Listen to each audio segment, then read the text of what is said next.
Oi, pessoal, tudo bem? Vamos para a segunda parte da nossa aula de semântica. Bom, vamos começar com a homonímia. Homonímia é a identidade gráfica e ou sonora. Então, temos a tirinha aqui do Armandinho. Adoramos cestas, adoramos cestas e adoramos cestas. Observem que o primeiro e o último quadrinho, a palavra cestas, se pronuncia da mesma forma, né? Cestas, adoramos cestas e adoramos cestas. No primeiro caso, adoramos cestas, cestas com C. Aqui ele está falando da cesta que ele está sentado, a cesta de Vime.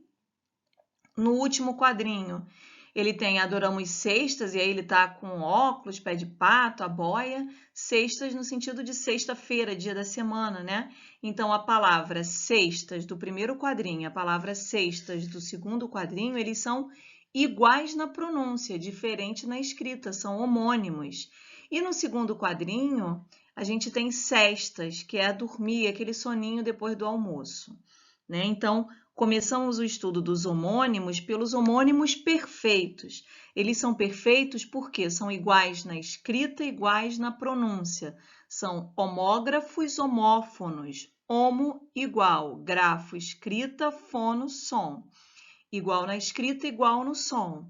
Tem a mesma grafia, a mesma pronúncia. Então, temos aqui a palavra são, de eles são bons exemplos, são o verbo ser, conjugado na terceira pessoa, no presente do indicativo. O acidentado foi retirado são a estrutura de sadio, né? Um adjetivo. São Paulo é uma cidade imensa, são a contração de santo, um substantivo. Então, a palavra são, como verbo, adjetivo e substantivo, é um homônimo perfeito, porque ele é igual na escrita e ele é igual na pronúncia. Podemos também ter os homógrafos heterófonos. O que são isso? São iguais na escrita, mas são diferentes na pronúncia. É bom que sobre um tempo maior. O avião estava sobre o mar. Então, sobre, com o aberto, eu tenho o verbo sobrar. E sobre, com o fechado, eu tenho a preposição. Eles são iguais na escrita, mas são diferentes na pronúncia. Então, são homógrafos heterófonos. E temos também os homófonos heterógrafos. Eles são iguais na pronúncia, porém diferentes na escrita. O professor parece decente. Seu padrão de qualidade é decente. Decente com C, correto. Decente com o dígrafo SC é do que desce, né? Tá decaindo. Então, eu tenho homófonos heterógrafos, iguais iguais no som, na fonética, mas diferentes na escrita. Paronímia, o estudo dos parônimos, são palavras parecidas, parecidas na escrita e parecidas na pronúncia. Fez uma boa descrição do sujeito. As pessoas no poder devem agir com discrição. Então, descrição e discrição são parônimos, são parecidas. Descrição, ato de descrever, de detalhar, e discrição, de ser discreto. Temos aqui uma tirinha. O Brasil possui 100 mil milionários. Primeiro, brindar. Depois, pegar o carro e blindar. Então, brindar e blindar são parônimos. Brindar é cumprimentar ou saudar e blindar é proteger física ou moralmente. Vamos observar agora uma tirinha. A turma do português em Música é Terapia? Bomba! Será que um dia você terá concerto? Meu concerto vai rolar assim que chegarem os músicos e a plateia. Bomba, você não se retifica, você só ratifica sua falta de senso. Observem que o humor nessa tirinha é construída pela interpretação da palavra concerto. A menina está falando concerto com S, que dá a ideia, né, de remendo, reparação, e o menino Bomba, ele entendeu o concerto como se fosse com C, né, que fosse a seção musical, a harmonia, né, como se ele fosse dar um show. Então, aqui eu tenho um homônimo, né, eles são iguais na pronúncia, diferentes na escrita. Então, eu tenho homófonos heterógrafos, é isso que vai brincar aqui com humor. E aí, no último quadrinho, ela fala em ratificar e retificar, que são palavras parônimas. Ratificar de confirmar, retificar de corrigir. E ela ainda termina falando sobre sua falta de senso. Senso com S significa dizer juízo, e senso com C de pesquisa, recenseamento, aqui também como homônimos, iguais na pronúncia e diferentes na escrita, são os nossos homófonos heterógrafos. Polissemia, temos vários significados para o mesmo significante. Vamos para a tirinha, a turma do português em Doces Sonhos do Seu Manuel. E aí a gente tem um personagem, um menino, acho que é o Bomba, que está indo lá na padaria do seu Manuel. E ele vem, seu Manuel, que sorte a sua! O senhor com tantos sonhos e eu apenas com o que sonhei ontem. Seu Manuel ficou emocionado, vê ele chorando. E aí no terceiro quadrinho ele entregando o prato de sonhos para o Bomba.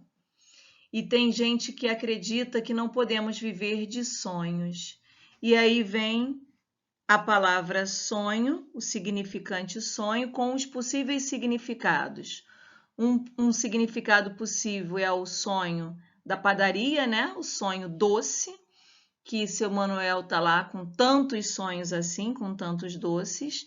E Bomba, o sonho que sonhei ontem à noite. Sonho aí no sentido de imaginação, ligado ao verbo sonhar, né? Ligado à ideia de ter expectativas, porque quando você sonha, você espera que algo aconteça, né? Aí, ligado à imaginação. Vou falar agora de ambiguidade, a duplicidade de sentido.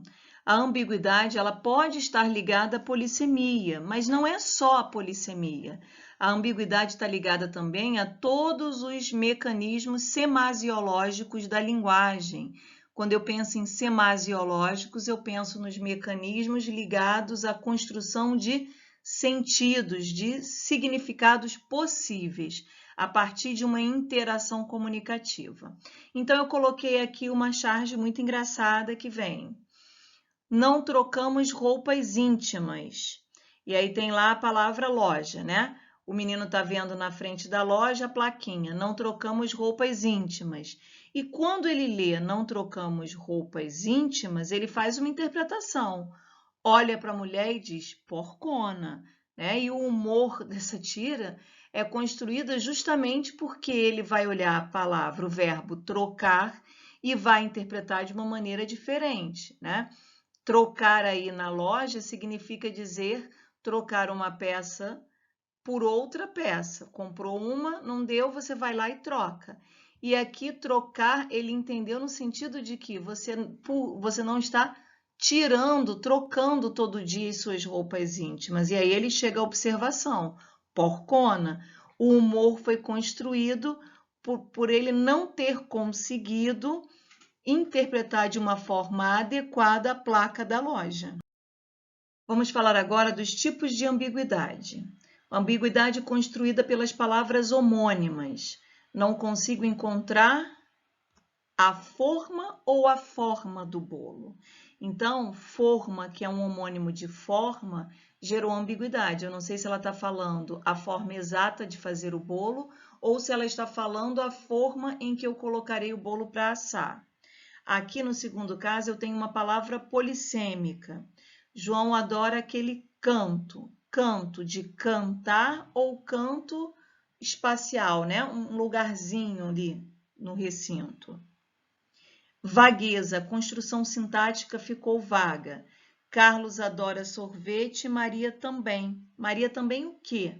Né? Eu tenho a ideia aqui de que Carlos adora sorvete, também adora Maria, Ou Carlos adora sorvete, Maria também adora sorvete.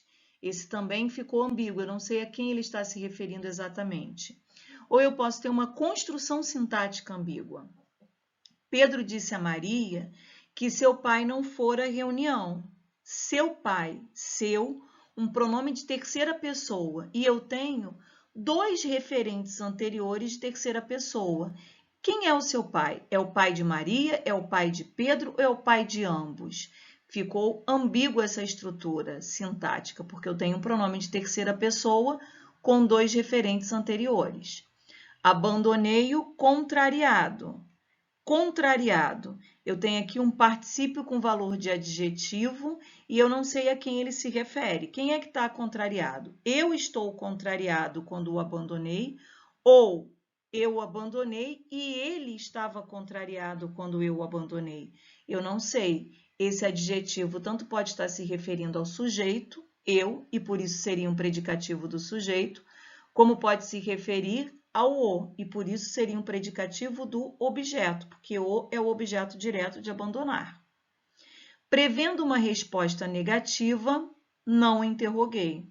Prevendo uma resposta negativa é uma oração que começa com um gerúndio. É por isso que a gente diz para ter cuidado com o gerúndio, porque isso aqui poderia ser: quando previu a resposta negativa, não interroguei, seria uma questão de tempo, né? Só quando previu que não interrogou, ou seria uma relação causal. Porque previu a resposta negativa, não interrogou. Então, não interrogar seria a consequência de ter previsto a resposta negativa. Então, eu tanto poderia ter uma oração temporal quanto uma oração causal. Gerou uma ambiguidade essa construção sintática. Pressuposto. Pressuposto é a circunstância ou fato considerado como antecedente necessário de outro. Então, a gente tenta entender o que está por trás do discurso, o que gerou esse discurso.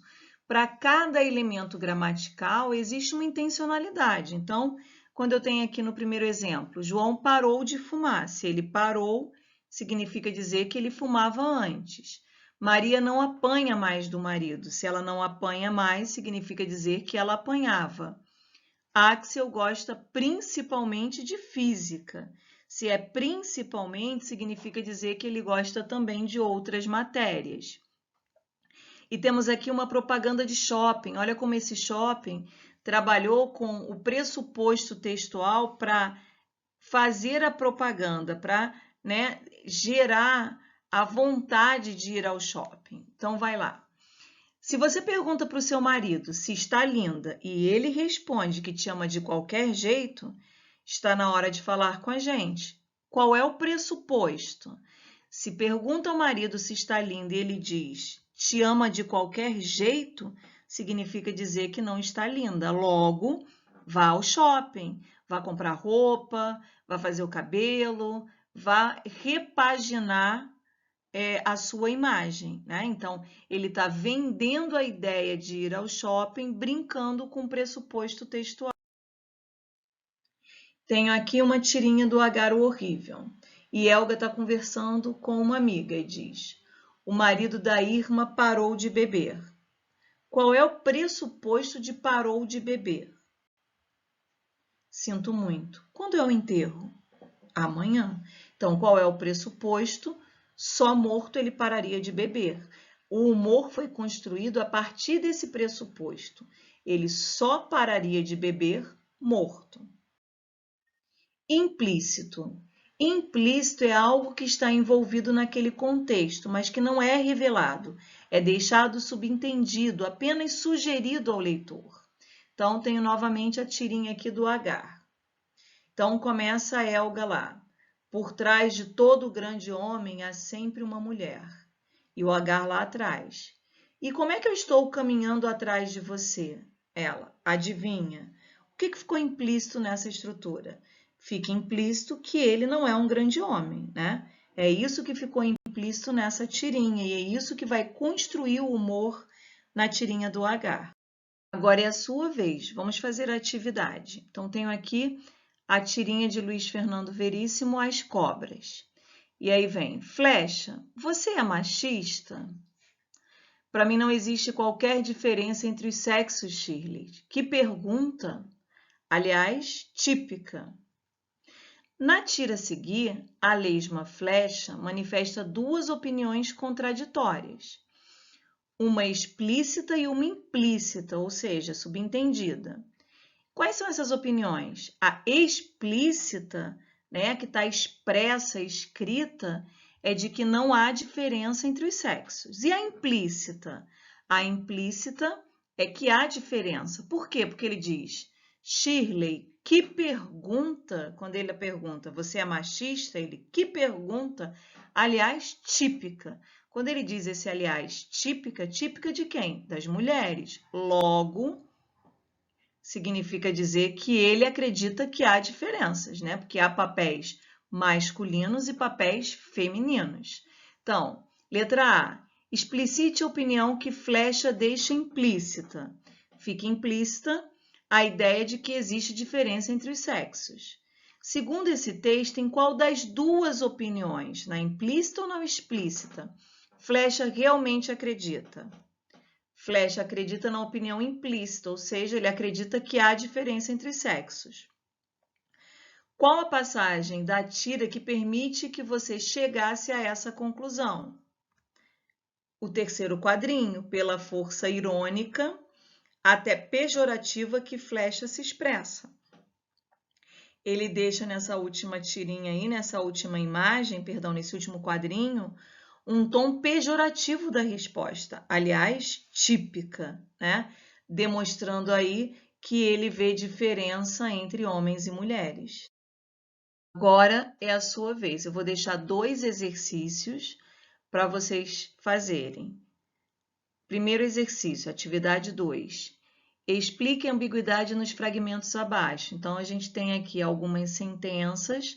Você vai ler e vai explicar onde encontrou ambiguidade. Exemplo, o menino viu o incêndio do prédio, né? Qual é a ambiguidade aqui? É a expressão adverbial do prédio. Do prédio é o que está sendo, o incêndio é do prédio, ou o menino estava no prédio e viu o incêndio de alguma coisa. Então, eu tenho a ambiguidade construída aí por essa expressão do prédio.